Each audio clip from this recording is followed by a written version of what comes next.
Good morning, everyone. It is the top of 8:30 now on your Sunday morning. We're following some breaking news this morning out of Elkhart. One person is dead and another is injured after a shooting late last night. Police are now working to find a suspect. Meanwhile, the race for the White House is now in its final days. The candidates pushing to get voters to the polls as the latest numbers show it's still an extremely tight race. Meanwhile, police in Elkhart County investigating a crash that injured one person. Take a look at this video right here. You can see the moment that car runs a red light and slams into a pickup truck. This is at the intersection of State Road 15 and US 20. We're learning more about the 15-year-old who was shot in the stomach in Mishawaka earlier this week.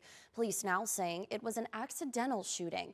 It happened just before 11 a.m. Wednesday on Jackson Street. That's just west of Logan. A blowout win by the Irish, Notre Dame defeating Florida State 52-3 last night in the only home game under the lights this season. The 8-1 Irish now turn to face Virginia next weekend, moving one step closer to a college football playoff spot. Jury deliberations continue this morning in the Delphi double murder trial of suspect Richard Allen. Allen is accused of killing teens Abby Williams and Libby German in 2017.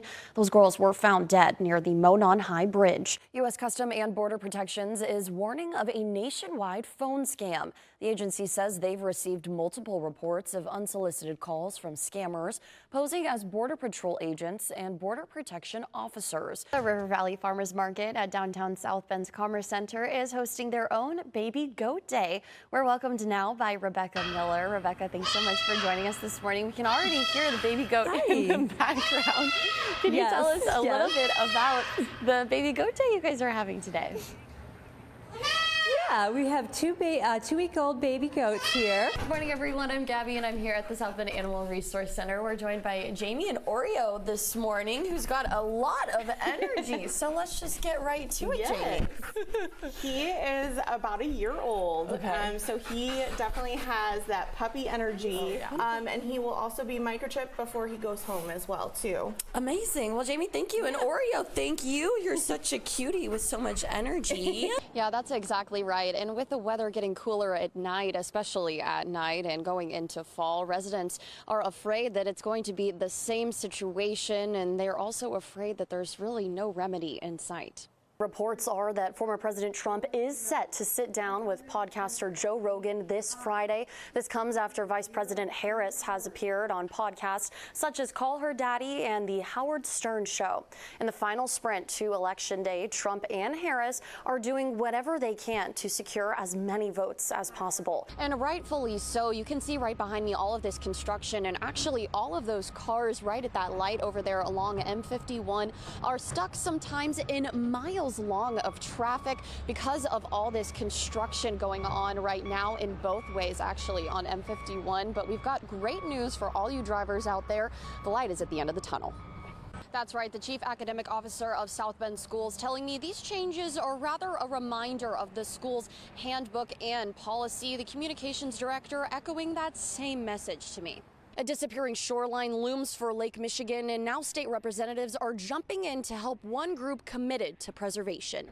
It's been years since erosion on Lake Michigan's shoreline became a real problem for Michiganders. Just a few years ago, parts of a house in Stevensville fell into the lake as the bluff eroded. A proposed 2,500-acre solar farm could be going in right behind me, just across the street from Potato Creek State Park. Now North Liberty residents are asking why their town. Two babies in two separate incidents, neither a year old yet, have died in the last 2 months, both found with meth and fentanyl in their blood.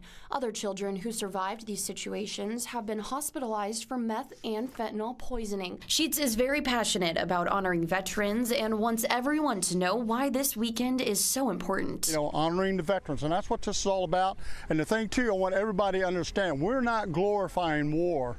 What we are doing is honoring the veterans of World War II. Yeah, though she wishes to remain anonymous, the toddler's aunt tells me her niece Octavia was one of the happiest little girls she's ever seen.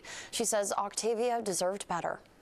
2-year-old Octavia was found yesterday afternoon around 12:45. Oh yes, my ears might have been ringing after I walked out of that gym. It really was so fun to see those students having a nice break in the middle of what some tell me is a stressful week of testing. We will continue to keep you updated on air and online as this is an ongoing investigation. Live in Mishawaka, I'm Gabbi Lumma, WSBT 22 News.